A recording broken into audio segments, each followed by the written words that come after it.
Good morning, Devin. How are you? Good morning. I'm doing great. How are you? I'm very well, thank you. So it's 10:30 at night where you are, yeah? Yeah. Yeah. No, it's 7 o'clock, Okay, 7 p.m. so tell me about the time differences. You probably haven't had a camp down in Australia before. How is it affecting you and your body and your time zones? Yeah.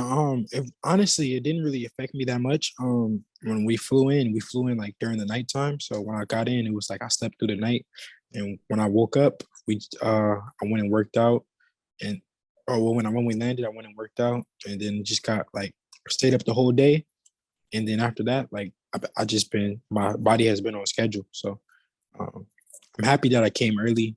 It gave me time to fully get acclimated, and I feel great. It's a wonderful country to be in, isn't it? With the weather and all of those things. And it's got an amazing energy, Australia, about wanting to be outdoors and wanting to be very similar to California. Yeah, I reminds me of San Francisco. Like the Yeah. downtown part reminds me of San Francisco a lot. I was saying that yesterday. So, Devin, obviously it's well publicized now that Dad Bill wasn't able to go because of visa issues. Your godfather, Yoel Judah's working with you in this camp over there. Hmm. How does that affect Hmm. the change? Are you used to Yoel's words and being around Yoel? So how is it affecting you not having Dad there? Because we all always see Dad with you. Yeah, Yoel has been training me, working with me since I was a little kid. So he knows me very well, and of course, it is different without my dad, of course. But you know, the we must still go in there and finish the job because it's just something that it's installed in me. At the end of the day, my dad can't fight for me, and I know that. At the end of the day, I got to go in there and I got to perform, and it won't be no different. It will be the same outcome on June 4th as it was going to be with my dad or without my dad. We're going to go in there. We're ready for battle by any means necessary, and we're going to get the win. You and Dad are like peas in a pod, as I say. You're always together. What are Mhm. the words when he's not there that you recall in your head all the time? Because you will hear his voice, I'm sure. I can't really say right now, because we haven't crossed that road yet of him not physically like being there all the way. So I can't really say yet, but we he installed in me what I need to do, and the game plan we will keep replaying it, and Joel has been doing a great job. He stepped in, and we've been doing a great job sparring everything, and the chemistry has picked up where we left off. So we're ready to go. What I was thinking about you being in Australia, 60,000 crowd, Marvel Arena, Melbourne, George Kambosos' hometown. It took me back to your stories of being in Mexico in the back of bars as a 17-year-old fighting men. Mhm.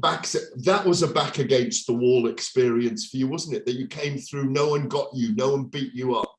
Um, Yeah. is that mentality one you're taking to Melbourne with you? Yeah, it's very similar. We got to go in there and we got to win.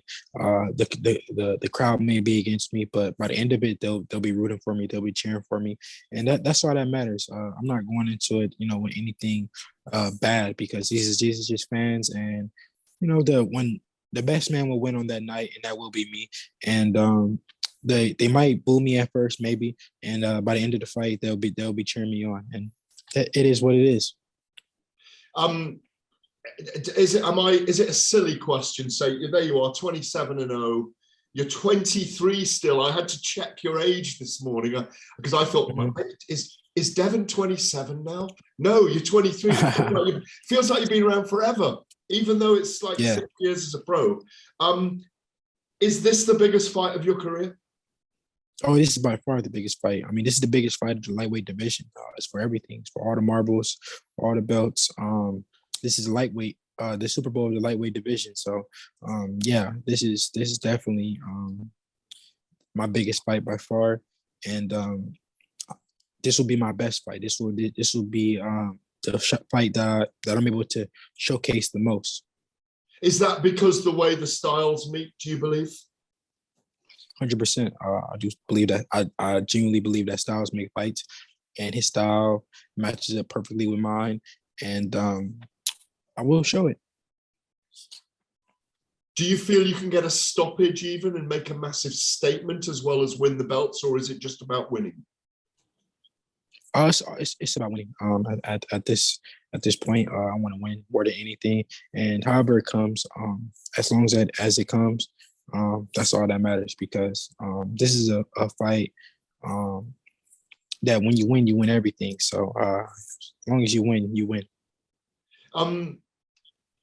When you, as you say, you get the belts, one of your rivals, a guy we really want to see you in with as well, because the division is amazing. The 135-pound division is amazing at the moment with 5-6 of you, because you're all fighting for supremacy. We all want to see you, like the golden age of the heavyweights in the 70s. This is a golden age of lightweights. There's no question about it. Mm-hmm. If you all meet each other, we'll look back in time, Devin, and say, wow, look at that period. And it's also a way of America being resurgent in the sport, because there's so many Americans around that weight, more than any other weight.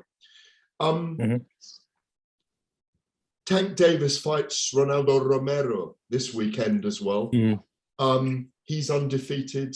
He's calling you out, saying he's going to put on a showcase. Do you think that you and Tank is a super fight when that happens? Yeah, I definitely think that it's a super fight. But I cannot look past George. My main focus right now is George, because, like I said, it's the biggest fight in lightweight division. So how can I look past it when it's for everything? My main focus is to remain focused on George, and then after the fight, when I'm victorious, we can pick him and choose who's next. And without, again, not looking beyond George, is Ryan Garcia someone that you're going to fight down the line as well? Yeah, of course. I'm not ducking or dodging nobody. I want to make the biggest fights happen. I've said that time and time again. I'm proving that right now as we speak.